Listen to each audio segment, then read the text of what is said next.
निवडणुकीत पैशाचा पाऊसच नव्हे तर अतिवृष्टी पैशाचा वापर करून मतं मागितली जात आहेत। सत्तेचा मास संपूर्ण महाराष्ट्र पाहतोय। उद्धव ठाकरेंचा सरकारवर हल्लाबोल।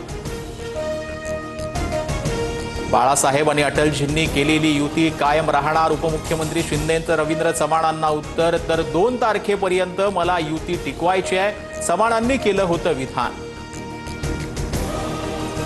सिंधुदुर्गात रवींद्र चव्हाणांना युती नको होती, राणे कुटुंबावर त्यांचा वैयक्तिक राग दिसतोय। निलेश राणेंचा आरोप, तर मला पाडण्यासाठी कटकारस्थान सुरू असल्याचा दावा। नारायण राणेंचं महत्त्व कमी करण्याचा कट सुरू, सध्या प्रचारातही ते दिसत नाहीत।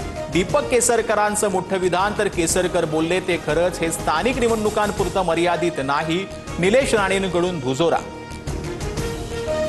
जिल्हा परिषदांसह महापालिकांच्या निवडणुकांचा मार्ग मोकळा। नगर परिषद नगरपंचायत निवडणुका ठरलेल्या वेळेतच होणार। 21 जानेवारीला सुप्रीम कोर्टात पुढील सुनावणी। आरक्षणाची मर्यादा 50% ओलांडणाऱ्या स्थानिक स्वराज्य संस्थांमध्ये पुन्हा सोडत काढणार। सूत्रांची माहिती, नव्यानं प्रक्रिया पूर्ण करण्यासाठी 15 दिवसांचा कालावधी लागण्याची शक्यता।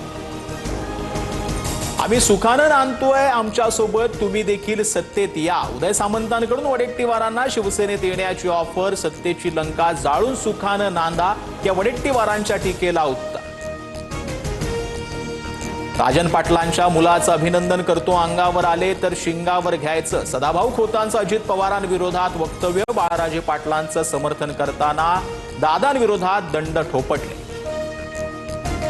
मुंबई मनपाचे सहाय्यक आयुक्त महेश पाटलांना सक्तीच्या रजेवर पाठवलं। निशित पटेलांकडून मारहाणीचा आरोप झाल्यानंतर महिनाभरासाठी कारवाई। मालमत्ता कक्षाकडून सध्या चौकशी सुरू।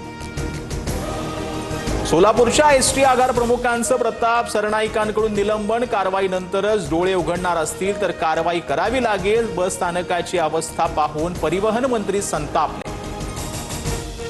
मुंबईचे माजी पोलीस आयुक्त राकेश मरिया यांच्या नव्या पुस्तकाचं प्रकाशन। व्हेन इट्स ऑल बिगन या पुस्तकात क्राईमच्या अनेक कथांचा थरार।